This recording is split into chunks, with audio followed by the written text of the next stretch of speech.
Hi there and welcome to GDL's vehicle review of the KL Cherokee. On either side of me here, I have the KL Cherokees. On my right is a hail damaged one. This is the standard package. On my left is what they call a Trailhawk. The main differences between the two of these is the one on the left comes with a few more options. It comes with the four-wheel drive feature, as you can see from the heights of these vehicles. This one hasn't been lifted, this one hasn't been lowered. This is how they come factory. So the Trailhawk comes with some off-road suspension options. You can see in the front here, the red tow hooks, that's factory on the Trailhawk, the front parking sensors, the headlight washers. The Trailhawk also comes with a 2-speed transfer case, whereas the standard package doesn't have that, it's only a single speed. So the one on my left, the Trailhawk, is better featured or better equipped for four-wheel drive purposes, some off-road, some adventure lifestyle. The one on my right is better suited for family city driving.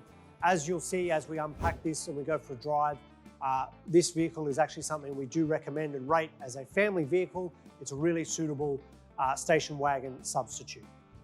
We have here a KL Cherokee. This is a Trailhawk. So the KL Cherokee is the little brother to the WK Grand Cherokee. So some things you need to know about these. The main engine option that comes with this is a 3.2 V6.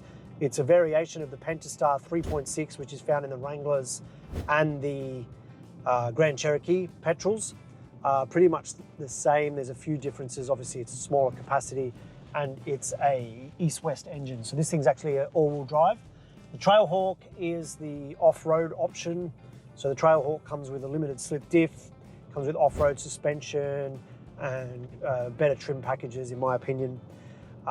So what do you need to know about these? These are actually a pretty unique car, kind of in their own little category, in my opinion.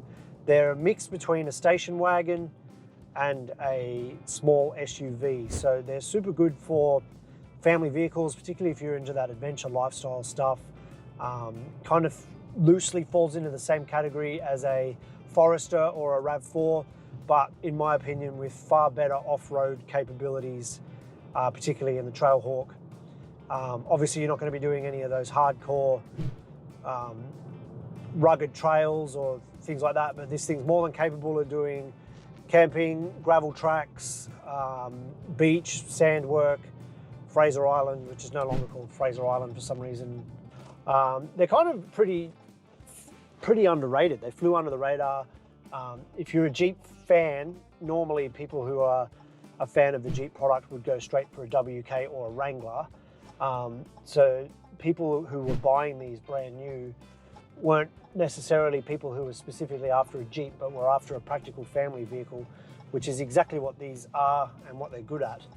Trailhawk has the multiple terrain options, so the hill ascent and descent options there for gravel, snow, sand. These things are actually perfectly capable of most off-road scenarios, unless you're a hardcore four-wheel driver, but you wouldn't be buying a KL anyway. This thing is actually a quiet achiever and does quite well. We haven't actually seen with these the cams and lifters issues that the 3.6 seems to have, because mechanically it's pretty much the same thing, but these 3.2s don't seem to chew up the cams the same way.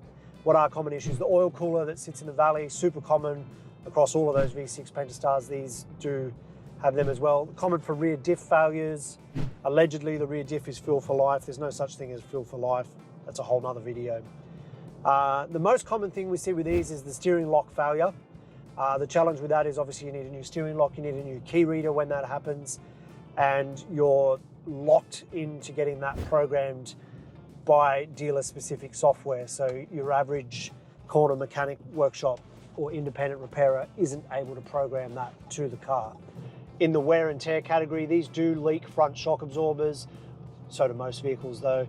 So if you're looking at buying a second-hand one, keep an eye on leaking front shocks, split front control arm bushers.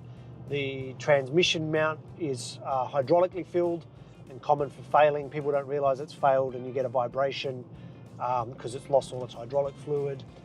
There's not a huge amount of, they don't often get towed into it. It's got heaps of power, it's sick, it's a little, this goes as hard as a Camry. Like, they don't get towed to us. The only reason we get KLs towed is when the ignition lock fails. Everything else is like, sure, cars break down, you know, radiators leak, water pumps leak, oil leaks, things like that. But then they're not on tow trucks for those.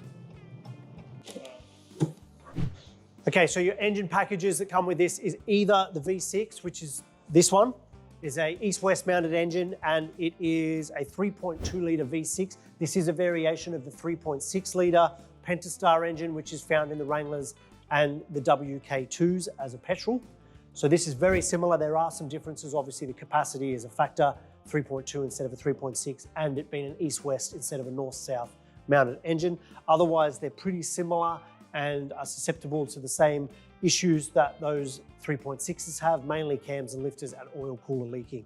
The other option that comes with them is an engine that comes from Fiat, which they call the multi-air, which basically operates on oil pressure operating the valves. It's pretty complicated. If you're interested in that, do some Googling on how the multi-air works. It's a pretty advanced technology type engine. It's something that I don't think Fiat has continued with because it wasn't overly successful. But that multi-air is a 4-cylinder, otherwise it's the 3.2 V6. The other main difference that most people will notice instantly is the trim. The Trailhawk comes with the red stitching, which I think looks much better if you want to stick your head in here and have a look. The red stitching on the leather. The standard package does still come with leather. Or does it? No, it doesn't. Made a liar out of me. Standard package comes with cloth seating. The Trailhawk comes with leather with red stitching. So yeah, apart from a lot of aesthetic differences which don't really matter, although if that is a deal breaker for you, the Trailhawk comes with far better packages when it comes to aesthetics, options, features. Okay, so in summary, you've now seen us drive it. We've talked through some common issues, things to be mindful of.